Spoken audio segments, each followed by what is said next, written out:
Hello, this is your host, Todd Lewis of the Praise of Folly podcast. Today I'm again joined by Logos and Andrew Stratelis. We're here to discuss the Platonic dialogue, the Phaedo. The Phaedo is again a part of the dialogues relating to the death of Socrates. Plato himself says he's absent at the death of Socrates, and it is Phaedo describing what he saw to a friend. And so one of the things that sort of is important about this section that we're reading is this is where Socrates, or Plato rather, sort of through Socrates, elucidates his view of the forms, of the immortality of the soul, and the idea of recapitulation, whereby ideas are preserved from one rebirth to the next. So when it gets started is there's basically two interlocutors who are directly engaging with Socrates, Simmias and Cebes. And they're basically saying, why are you so happy? You're about to die. And we don't really want to bother you, but we have all these questions. And Socrates is like, well, this is what I'd rather be doing anyhow. It's kind of funny, right at the beginning, Cebes was talking to the jailer, and the jailer said, don't tell Socrates not to get all animated because he might have to drink the hemlock 3 times. And Socrates is like, I don't care. I'll drink it 3 times if I have to. That's pretty, it's funny, but in a dark way. It's one of those dark humor moments.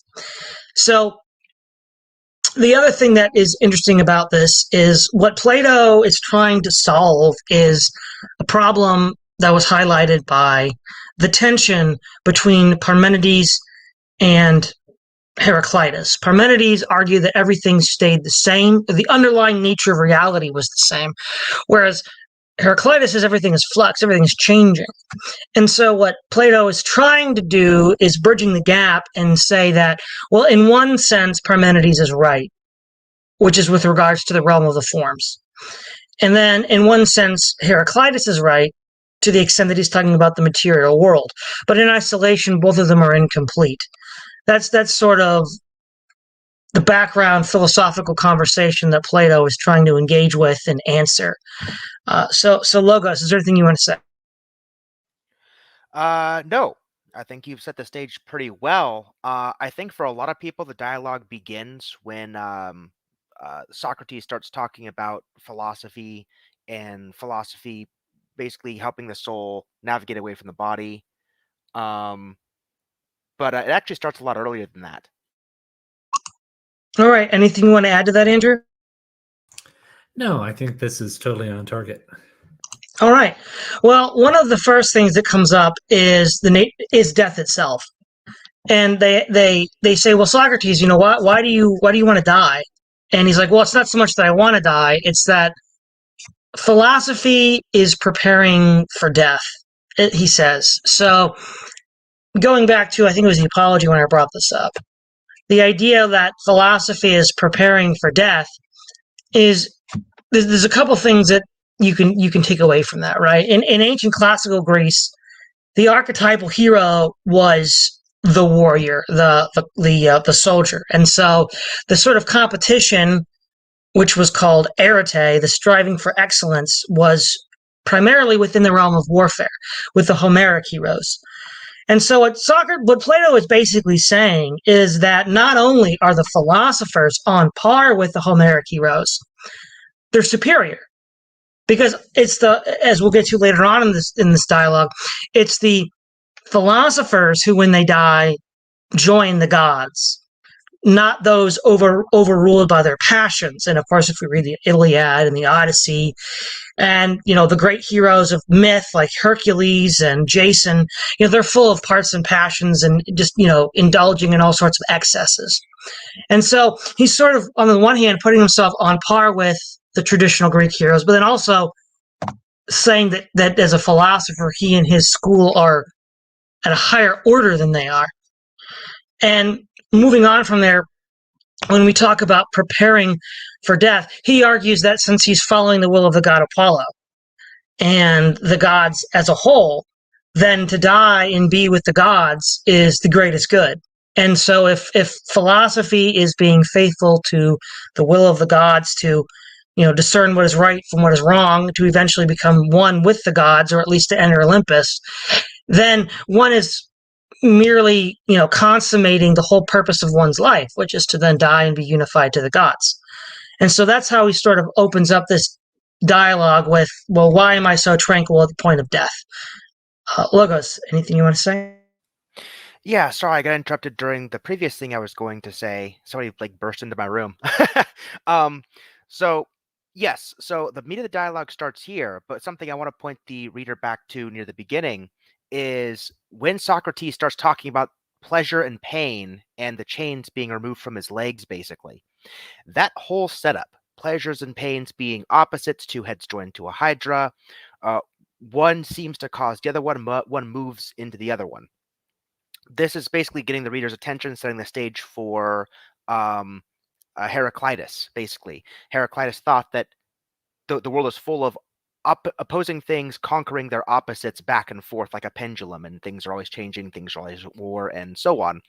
And so that's a great way for Plato to just say something little to kind of set the stage. With respect to philosophy and dealing with the body and so on, the broader point of this, as it relates to the rest of the dialogue, is to set up the idea that the body and the soul are very much like opposing things. Like the soul doesn't just come to rationality freely, as it chooses. It has to fight the body the whole way. It has to fight through greed, hunger, lustful pleasures, and so on to kind of get at what it's trying to do. And this is going to be very, very relevant to important things the dialogue later is how antinomous the soul and the body really are. All right, Andrew. Yeah, I guess the thing that I would say is this understanding of bodily pleasures and pains being something that you have to rise above ends up being a key theme both in the Stoics, who are children of Socrates, and the Epicureans, right, who go about it in a very different way. And we're starting to see one of the key framings of this fundamental problem that is actually articulated in all of the ancient Greek philosophies. Now, you brought up an important point as well, Logos, the idea of setting up the immortality of the soul by talking about pleasure and pain being joined together. So when Plato frames this within the context of property of the gods, Socrates is arguing, well, murder is self-harm, it's destructive of the gods' property, so therefore murder or suicide is wrong since it's self-murder, and that you should want to go back to the gods. And then his friends are like, yeah, but if the gods are good, then they wouldn't necessarily want you to die, at least not yet.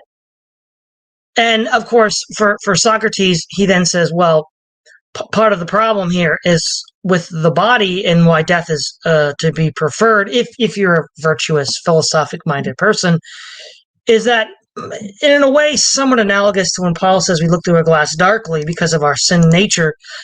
He says that because of our embodied existence, the soul, which can perceive things clearly and directly, is really polluted and disguised, and so we can't really see clearly. So he makes a distinction. Well, he starts off by appealing to recollection, and he says that maybe we'll see some picture of a friend, or maybe we'll see some memento that reminds us of a friend. Even if the memento is imperfect, we'll still remember them. And then he says, well, let's have two objects of equal length and we compare them. They're not really equal, but they both are perceived to be equal, and they themselves are not equal to the quote-unquote abstract equal. But we see that these imperfect reflections of the ideal is the basis of his principle of recollection, which is basically the idea that we have ideas in our intellect which carry over from a pre-existing life.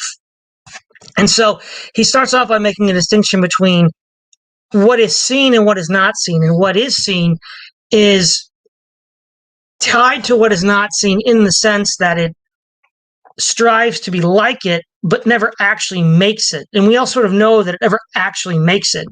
And so from there, he jumps into the idea that well, the soul, which is immaterial and pure, which he will later attempt to demonstrate in this dialogue, gets to see the pure thing as it is. But the body, like the two sticks that are supposed to be equal compared to each other, gets in the way. So we don't actually perceive this true formal world intuitively, at least not while we're still in the body. Yeah, something that struck me as kind of weird with this argument that I noted in my notes is it's kind of like a chicken and the egg problem. So the body can recollect things because it came from the soul. But I guess one question would be, does the soul retain memories from a previous body? Because if the soul retains memories from a previous body, then insofar as a body is corrupted, that soul's original memories from a body would be corrupted. And so it could just be a game of telephone where a soul is passing through a bunch of false memories. Now, the way you'd solve that, you'd say, well, okay, no, the body isn't passing along any false memories to the soul. The soul kind of goes on to the hereafter, sees things as they truly are. Its impressions wipe out everything in the body, everything the body remembers. And so if you were born again, you'd just see the pure, you'd recollect the pure forms of what the soul remembers. And that's the idea. There's a problem with that too. Um, the schema Socrates is trying to set up here in the grand scheme of the dialogue is that when people like have a disposition toward philosophy, when they practice the art of dying and staying dead, as he'll come to call it later on, um, they don't come back. They go to the hereafter. They go to the realm of the gods, as he calls it in a later part of the dialogue, and they stay there. The soul stays with the gods. They stay with the other pure souls and talk and do stuff for eternity. They don't come back into a body. That's the point. Philosophy is learning to permanently sever the ties that would tie a soul to the prison's body. And so, if the soul recollects from this, it means that a soul grasped the pure things and got sent back to a body. But how could that be if Socrates is right and the soul gets to stay there if it masters the art of philosophy? There's a hole there in the dialogue. Something's not quite adding up. Okay, Andrew. Yeah, I guess the really interesting part of this, right, is the thing of recollection and the sort of memories of the soul or the ability to interact with the forms. The question is whether or not these are temporally prior to our physical existence or like logically prior to it, which is sort of the interesting part for me, and I might be going off into the weeds, but that seems to be a key part as well, right? Because one of the sort of folk models of it is the that we start off in sort of a platonic heaven, then we get bodies, and then we return to that, right? And that's one sort of folk model. But it gets more complicated with the stuff that Logos talked about of where do these memories come from, et cetera, et cetera. Mm-hmm. Now, when they talk about where these ideas come from, Plato says, well, either they're innate or they're given after birth, and they seem to want to indicate that it was innate. And then it's because the soul perceives things intuitively, what we would call a priori rather than a posteriori. If it's already there, it can't be derived from some sort of experience. So it's already have to be, in there, and it's either in there before birth or at birth. And they sort of go in circles on this for a little bit, but Socrates seems to indicate he believes it's there before birth. And this idea that we have this sort of pre-existing structure of thought really is an important philosophical concept that gets expounded on all the way down to Kant and beyond. Logos. Yeah, I was actually just about to bring up Kant because I think he's one of the best ways to set the stage for this, especially to tie together Andrew's point about temporal versus logical priority. So Socrates, Plato being, ancient Greeks, they're still trying to develop language, they're trying to figure some things out. And they have this model where they don't really have this idea that things can be built into other things. I think Aristotle really pushed that forward with the idea of forms and formal causes, that just from a thing being what it is, it kind of comes with it this form or arrangement that you can then abstract from there. Um, but before then, they're kind of floundering about with language trying to figure things out. And so if we've learned the entire model is something like, if we know something, then somebody must have taught us, like in the past. And so there must be if we know something from birth or at birth, we can question something from birth to figure things out, then we must have been taught it before birth, because they're always appealing back to a prior time. But I think Andrew is exactly right that what really could be going on here is some sort of logical priority, where, as Kant would say, the mind comes pre-built and preloaded to think about things in certain ways, whether it's space or time or other sense-making things of the world. We might have this preloaded software to kind of figure things out, not that we inherited from the past, but it's just uh, coextensive with our being us and being born the way we are would be a good way to think about that. But another place where this is subtly where this problem subtly comes up is elsewhere in the dialogue before we really get to the meat of some of this. Let me find the exact wording of this in my notes because it's going to be super, super important. Here it is. Is it true that everything which has an opposite is generated only from its opposite? Which they then go on to say life and death are opposites, which they conclude by saying the living are generated from the dead no less than the dead are generated from the living. Now, they don't take the dead as a broad category. They actually interpret this in a very specific way. A living soul comes from an already existing dead soul, which kind of like ties things together and builds this memory bridge, which really solidifies our talking in terms of temporal priority instead of what may be logical priority. Another way to interpret the same principle they could be, I mean, let's suppose for the sake of argument that the living do come from the dead. It could be something like uh, growing plants can munch on dead ones as part of their nutrient cycle. So a dead plant does not recycle one to one into a living one, but a bunch of dead plants can bring nutrients into a soil from which living plants grow. And so there could be soul stuff from which that soul stuff organizes into the formation of brand new souls unique to individuals. Not saying that's what it is, but that could be a competing model, even using the same principle. But if any competing model like that were the case, you wouldn't have to have this strict one soul that came before another one kind of teaches the new one all these new memories and information. The reason why they're excusing themselves in assuming this temporal leap is because they have this temporal story about dead souls bringing forth living ones. Mm-hmm. Andrew. Yeah, and that's sort of the interesting thing, right? Is that if the universe is eternal and all the causal mechanisms are within it itself, then one of the logical ways that that can be ordered is through this oscillation between opposites that Heraclitus talks about. And so, yeah, that makes a lot of sense when you look at this as sort of building on that model, right? Yeah. Now, what one thing that is generally brought up as an objection to the idea of reincarnation, which I think Plato's getting this from his Pythagorean tutors, is the idea that if each soul is just a recycled earlier soul, then how do you have population growth? That's one question. And then two, what was the first soul that got this whole thing rolling? Logos. Yeah, those are also very good questions. Aside from those questions, it's not even just about like keeping a population the same, even though it's supposed to be growing. But as we talked about before the stream, another good question is, well, look, souls are supposed to go to Platonic heaven and stay there if they've mastered philosophy, so they remove themselves from the pool.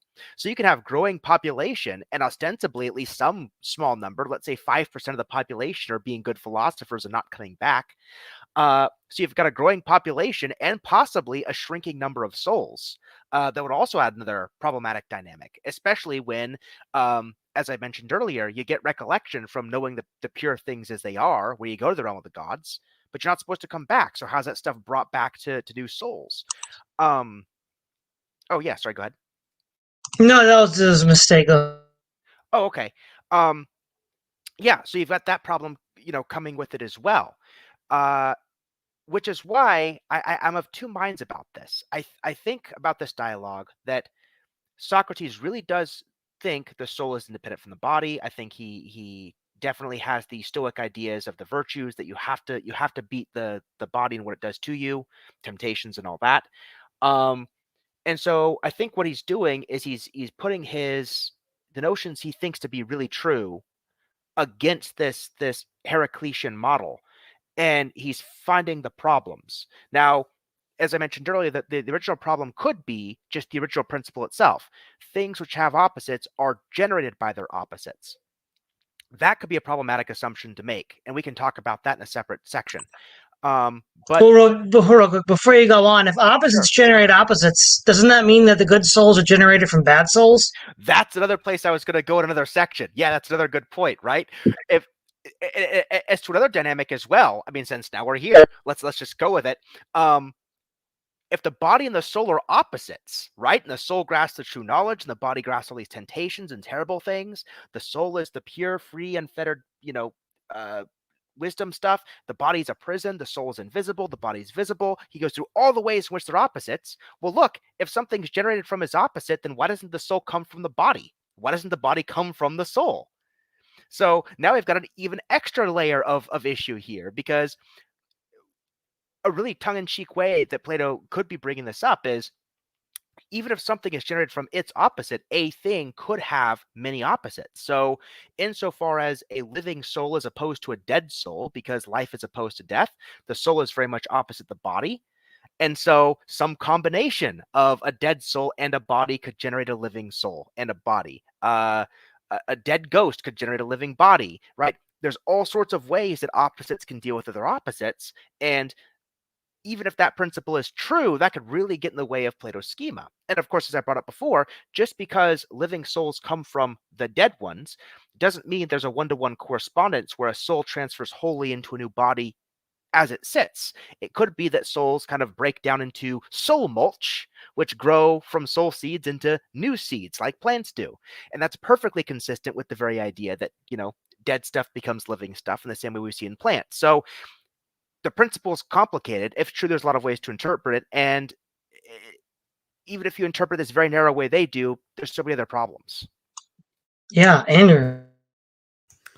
Yeah, and that's sort of the thing, right? Is that like objects don't really have opposites. Properties have opposites. And so for every property of an object, you can find a different object that has the opposite. And I think Heraclitus gets around this by just being like, yeah, everything's chaotic, right? And so it's sort of disordered. And so opposites can arise from each other, and things can have multiple opposites. And, dead things can give rise to living things, and then living animals can give rise to plants or whatever. And that it's all sort of this sort of rat's nest of causality and sort of a foam or fire type thing. But when you're trying to do it more analytically, that's not very satisfying, is it? No. Now, the next thing that we get to here then is, since the soul is what perceives the pure idea of equality or justice or virtue and the like, but the body, gets in the way of it, can we even know anything? So imagine the soul is like a window that's all smudged up and you can't actually see out of it. Well, you can know something, but not maximally so. So, for example, this is where Socrates gets into his digression about, sort of asceticism. So, in the sense is, the more that you separate yourself from the desires and needs of the body, that's like wiping away the smudges from the window. Now, you can never do that completely because you still have a body and you're not liberated from it. But the way that you gain knowledge that is true knowledge is by wiping away those smudges, by pursuing a life of self-denial, abstinence, and the pursuit of truth. And he talks about the various pleasures of the flesh that in many ways you kind of have to read all this also as just kind of throwing shade on the Homeric heroes. Or he's already, in the Republic, he already says that we don't need the lying poets, i.e. Homer. And he's saying that, basically implying throughout a lot of these dialogues is that, we're actually more heroic than the heroes of the Odyssey or the Iliad. And so these are, of course, are heroes that don't have any self-control at all, really. And so you could sort of argue that what he's setting up here is that, saying that all these heroes are going to be reincarnated as animals or ghosts because, they didn't pursue the pure truth. And at the same time, he's, laying down a moral system that in certain regards prefigures the Christian moral systems, where Paul talks about self-denial and not giving in to the desires of the flesh. And so the more the soul, the more the human who's embodied denies the flesh, he can then see more clearly by wiping away the smudges of the window. And if he continues to live such a way, to use an analogy from the Christmas Carol, if you pursue in a certain path long enough, then your destination is predetermined. And so if we say that, you pursue this life of justice, temperance, and virtue, then your home with the gods is predetermined because that's what's just going to happen when you die. And, if you are attached to physical things, physical appetites, you might be reincarnated in the animal that most closely represents that. So like gluttony and ravenousness might get you reincarnated as a wolf or something. Or maybe you'll become a ghost and linger around in the graveyard until you find a body again. And so the idea is that true knowledge can only be attained in a disembodied state. But even while in the body, one can know true things by pursuing this rigorous moral excellence, logos. Yeah, what really strikes me about the just desserts model of souls that he's kind of bringing up with respect to reincarnation is that model only works if his initial assumption, which was the first prong of his argument, right? Why is it that that souls are immortal? Well, because living things come from dead ones, and so our soul had to come from somewhere. So even in death, our souls exist somewhere.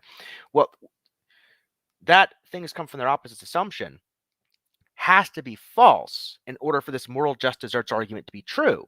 Because what's going on in this argument isn't things coming from their opposites. It's something very much like what we would call the principle of proportionate causality, where from their effects, you can see things in the causes which resemble the effects. So, insofar as wolves are gluttonous or cruel, maybe tyrannical souls became the gluttonous and the cruel.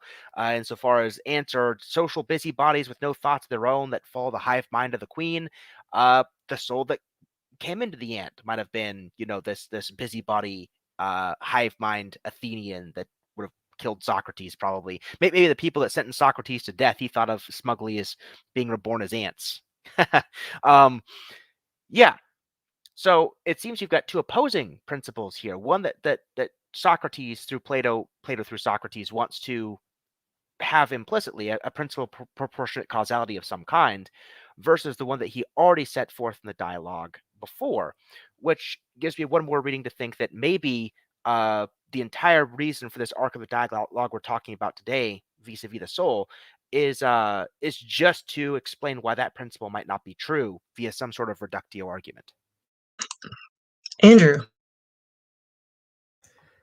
Yeah, I'd say that it's a good assumption to assume that Plato and Socrates, when written by Plato, doesn't make obvious logical errors and that it's some other thing, right? And this would be sort of a case of that same sort of via negativa approach that I was talking about before, right? Where in the Platonic dialogues, Socrates almost never actually articulates what he truly believes, but gives refutations and sort of makes the negative space around it. Yes. Now, at this point in the dialogue, Simmias and CB sort of concede, okay, we have a soul, we have a body. There's this realm of the forms, but what if the soul dies after the body dies? And it's sort of like, I think one of the analogies made is it's like a vapor. It might linger a while, but then it then dissipates. And this is where Socrates goes into another argument for distinguishing the body from the soul, change, and impassibility. So the idea that he starts saying, well, is the body, more like things that we see, that change, that grow, that die? And they're like, yeah, it is. And he's like, well, is the soul more like the things that we don't see, that are the same, like ideals and justice and forms? And they're like, yeah. And he's like, well, okay, if it's a thing that doesn't change, then it's not going to perish after the body dies, because it's not one of those kinds of things that does perish. It continues. And so he then makes a sort of ontological distinction between body and soul. Logo. Yeah, this is a great segment to talk about after the one we just did, because this again is where something akin to the principle of proportionate causality is sneaking into the analysis, right? Where the soul, insofar as it's relevantly like these other immutable, unchanging things, well, when death has some effect on the soul retains in death the effects of the things that it was originally like when it was alive. So you have some sort of causal preservation going on here. But again, if we go back to the original assumption that sparked this whole thing off, that causes or things are caused by their opposites, then it should be opposite day. If the soul is immutable and like justice and like everything else, then the soul will be caused to be not immutable, because things are caused by their. So the dissipation of the soul would be caused by its being immutable and the ways in which it's immutable. And there'd be this weird curse where, insofar as the body decays, that's what would cause whatever lives forever for us to live forever, because again, things are caused by their opposites. So dissipation should cause immutability should cause dissipation, so on and so on and so forth. So this is again just one other interesting argument where, just like the one with the just desserts thing, where it seems like what people want to affirm is the proportionate cause model, but it should be weighed down the back of everybody's mind that Socrates has already established this other principle, and so that's why these results have this tension. Yeah, Andrew. Yeah, I think that's exactly right. Now, the other element to this, the idea that the soul is like the unchanging immortal things, is he makes the distinction at this point that the soul is like more akin to the gods, and it relates to the body the way that the gods relate to the material world. And you made a very good observation in your notes, Logo, so we can get into this now. If the soul can't both be a prison of the body and the warden of the prison, so how do we parse that? Yeah, exactly. This is where I saw the first explicit contradiction as I was reading through this, and what got me thinking about the whole meta argument of the dialogue in the first place. Like, say what you will about how subtle the original principle was, this proportionate causality talk. Like, this is like a subtle technical thing. What got me thinking that there was a real issue going on here originally was when Socrates, the body is a prison. Like, this is what I tell people about the Phaedo. They're like, oh, what's the Phaedo like? I don't think I've read that dialogue. I'm like, look, it's one of the most metal Platonic dialogues you'll ever read, because from that dialogue, you get two awesome things. The body's a prison. Philosophy is the art of dying and staying dead. And I tell that to anybody, and they go, wow, that is like super metal. Okay. Like, Plato is totally rock and roll, as that one academic you described him as. So those left such an impression on me the first time I read this dialogue in my early 20s that I read this dialogue, thinking, there it is. There's the body as a prison. There's philosophies are dying and staying dead. I'm reading through the end of it. And I get to this part where the soul is to the body like gods are to mortals. And I'm like, hold on. Are you saying that the gods are held prison by mortals? What's going on here? That can't be true. We mortals don't have the power to hold God's prison. So how could it be that the soul is to the body like gods are to the mortals? One of these things has to be false. You can't say that the body is a prison for the soul. The soul's trying to learn to sever itself from the body. But likewise, say that the soul is like the gods, as the physical bodies to the mortals. That'd be like saying the gods are trying to physically sever themselves from the mortals so they never have to see us again. But ostensibly, in previous dialogues concerning things like piety and so on, the mortals are in service to the gods, and so far they're in service to higher truths like justice and virtue and things like this. So, I mean, why should the gods want to sever themselves in that way? So this whole thing's confusing. So when you start from that contradiction and work backwards, this contradiction where the body imprisons the soul, but the soul rules over the body. And once you start from there and work backwards, that's how you eventually get to the part where you see, oh, this principle right here. This is what started these weird chain reaction of arguments, all this weird reincarnation talk and all this stuff. And that's how I kind of I started from here, map backwards. And that's how I figured this dialogue out in the first place, because hearing this it just blew my mind. Yeah, Andrew.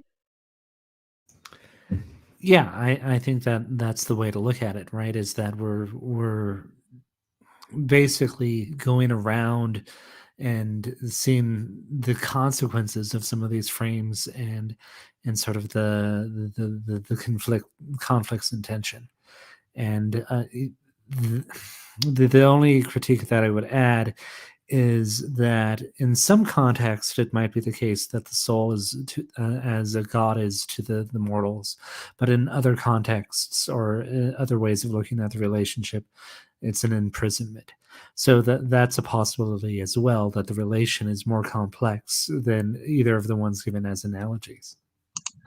Well, I was thinking about this as you brought this up, Logos. At the very beginning of the dialogue, he says the gods own us, or actually not. He doesn't say that. Simius and Cebes say that. And the idea is, well, if the gods own us and we relate to our soul, and the soul relates to the body like the gods to humans, does that mean the soul owns the body? Is Plato advocating the nap here? I didn't think about that, but given our other talks, that's pretty great. Yeah, Andrew. Could you repeat that for me? Sorry. Yeah. So Plato says that the gods own humans, right? And that's why we owe them fealty. And that the soul relates to the body like the gods relate to us. So is he saying that the soul owns the body? Is he advocating the nap? Well, that's really interesting. I'm not sure if it but that's the thing, right? If the soul is the real citizen, you can't actually harm the soul directly. You can only harm its property. So I'm not sure even if the nap applies, but that is a very interesting point and an interesting way to look at it. It just kind of hit me while we were going at it. Now, basically, at this point in the dialogue, there's a pause where Simius and Cebes are sort of exhausted with the conversation, and then they sort of go off into asking Socrates to start defining, re-arguing why the soul doesn't disappear after death. But I feel like that would be for a later discussion on the Phaedo, because there's already so much to deal with in this first part, and the pause in the dialogue seemed like a natural place to break it off at this point. What's interesting here is that Plato is, of course, expounding on his idea of recapitulation and arguing that, and beginning to connect it to the idea of the forms themselves. Well, he does use reincarnation arguments. He's pointing to something higher, though, because the soul is a part of, or at least participates in the forms, because it is more like them. Now, what's interesting, too, is there's this intuition that Plato is using, which I think most of us would agree with, even if we don't agree with where he ends up with it. And the idea that memory, even if the thing that we have is a imperfect representation of something else, like a photograph of a friend is a imperfect representation of that friend, it still serves to point us to the true thing. And so an underlying intuition that Plato is using here is that, and something that we see today with like modern materialism and physicalism, which they will deny, is that something inferior could point to something superior. So some physical object, which is in some sense imperfect, could point to something more than itself. And I think what's interesting here is that in a lot of modern philosophy, that is explicitly rejected, especially within the physicalist, new atheist, materialist camp. Logos. Yeah. I mean, the crucial part of this is I can't remember the exact wording of the dialogue, and it's translated a little differently every time. But I think Socrates comes out and explicitly says something like, when seeing something, it's in the context of equality. And he says something like, because seeing this thing brings to mind the concept of equality, recollection has to be taking place. And the thing I pointed to earlier about that was the chicken and the egg problem, where we don't really, like, if bodies come from souls, come from bodies, come from souls, come from bodies, it could be that, like, us seeing these things as being equal might not be appealing to the perfect thing the soul knows. It might actually be pointing to something the body was trying to grasp at in a previous life, rather than something like a dead soul brings to the living one as a memory. And so that's one of the interesting issues with recollection. If we take this reincarnated model. Now, if we don't take this reincarnated model and we just look at, like, the general, like, how do we come to know these, like, broad a priori truths and things like that? Yeah, I think there's a lot to say here about modern philosophy. I was just watching this recent interview that Joe Schmidt was doing with this guy who was defending fictionalism as a sub-collection of, like, nominalist philosophy. And it's interesting how relevant so much of this dialogue is to that, because uh, what this basically boils down to is, let me see how I can phrase this. The contention seems to be, do real things point to abstract things outside themselves, which characterize the nature of the things, or do these things make for characters and interesting stories that we kind of tell ourselves about the world around us? So uh, the question with modern philosophy always boils down to some kind of question of ontology. Like, what's the simplest thing to believe? On the one hand, we've got, like, the characteristics of these real things pointing to abstract properties out there that supposedly exist, um, but don't uh, directly causally interact, at least not in modern Platonist terms. I think other dialogues we might explore Plato's thoughts on how directly causally forms relate to the world. Um, but you've got all these extra things in your ontology kind of out there because you see something down here that you're talking about.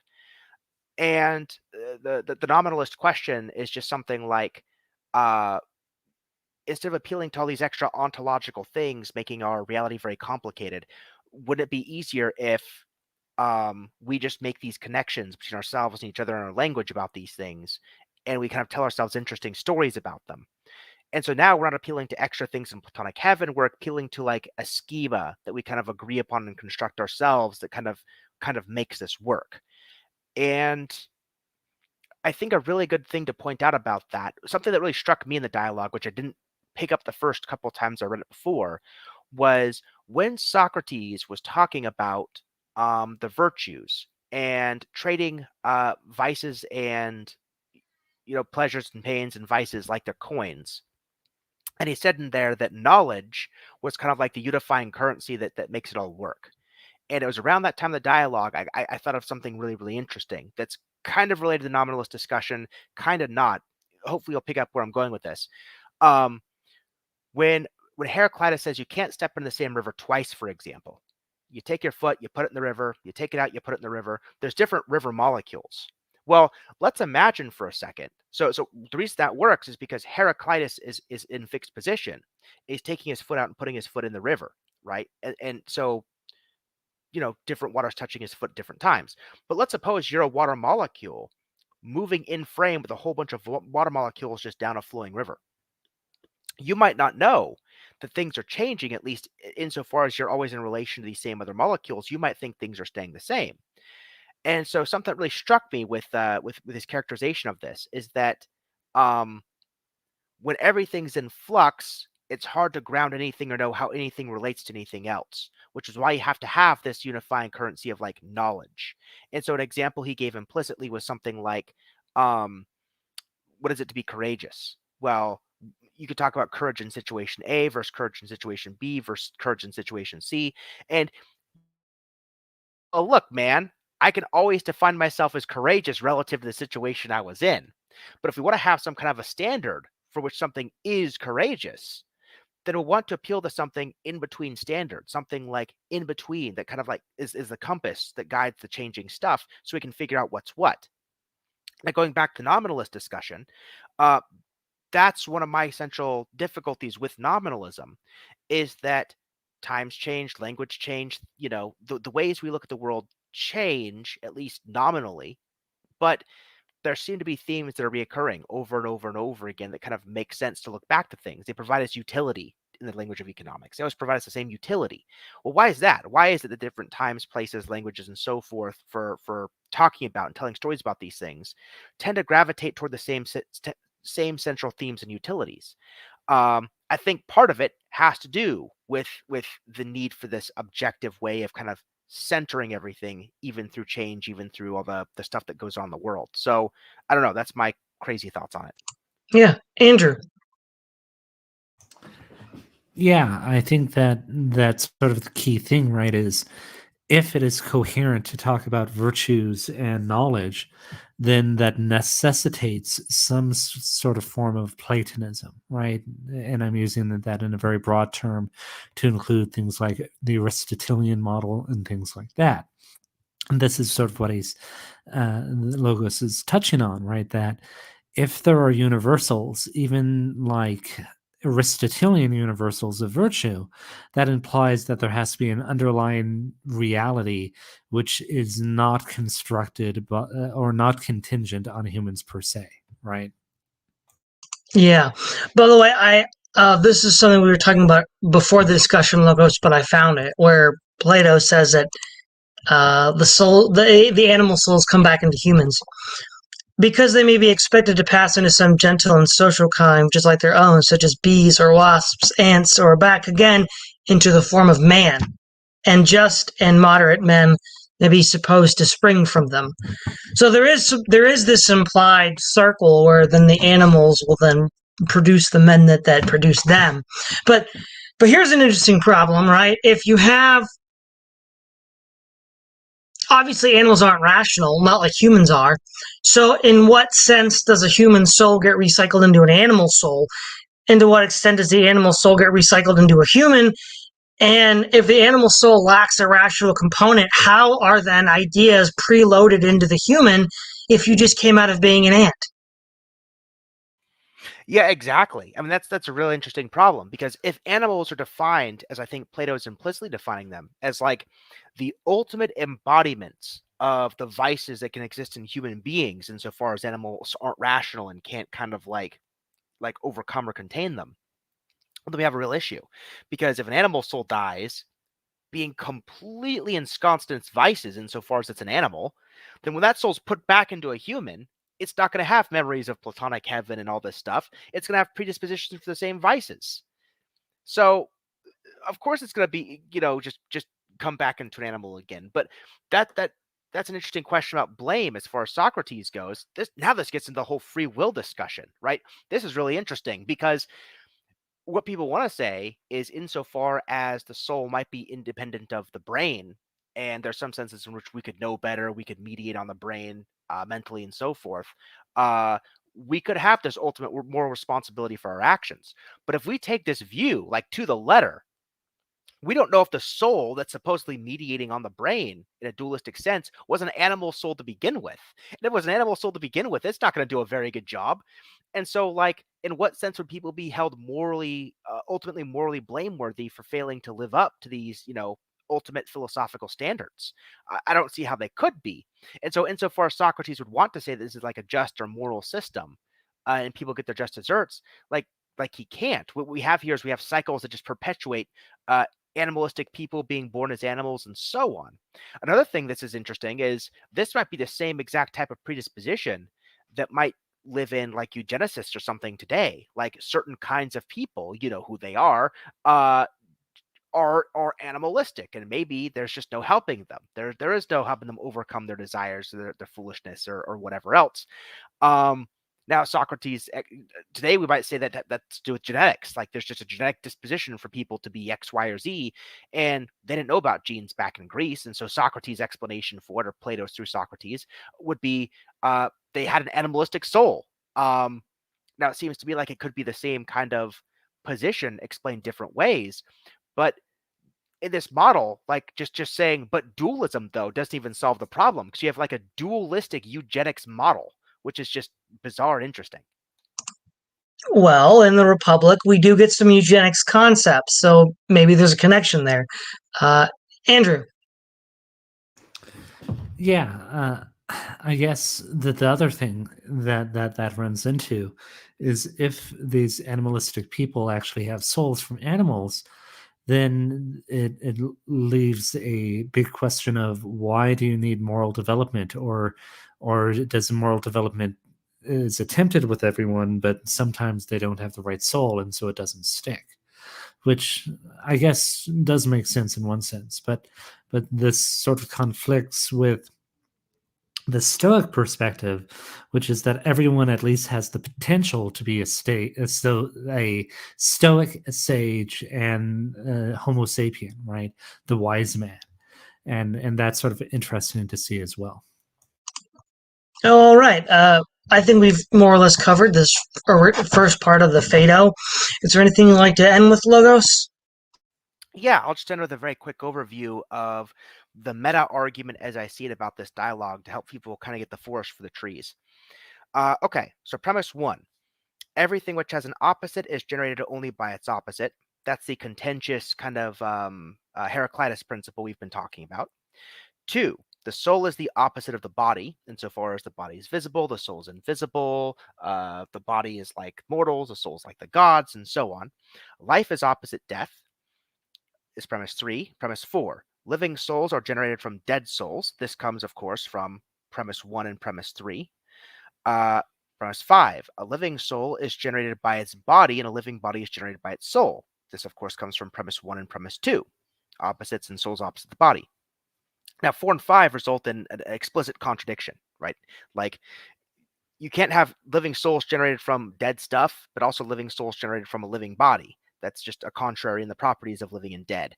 So, outside of all the other stuff that we talked about, uh, just desserts and reincarnation and principle of proportionate causality, all the subtle stuff, like this is an explicit one right here between premises, 4 and 5, right? There's a contradiction here. So by reductio, we have to reject something in premise 1, 2, or 3. So we have to reject either that everything which has an opposite is generated only by its opposite, or we reject the soul as opposite its body, or we reject life as opposite death. Well, by definition, life is opposite death, so we're just going to throw that out. So you have to reject one of the first two premises. Now, the tension here, I think, is that Socrates, Plato, and all the rest of it, like they want to think that the soul is opposite the body. There's a difference between nourishing the body through carnal appetites and food and wealth versus nourishing the soul in terms of knowledge. Like fundamental to their philosophy is that the soul is opposite the body. They have to have it. And so that's why I think ultimately this portion of the dialogue is just a critique of Heraclitus and saying why it's impossible, why it's incomplete. This principle is leading us down this rabbit hole of all sorts of interesting problems. It's my thinking that the next half of this will actually look at Parmenides and see if there's anything incomplete about Parmenides. And I'll be looking for that.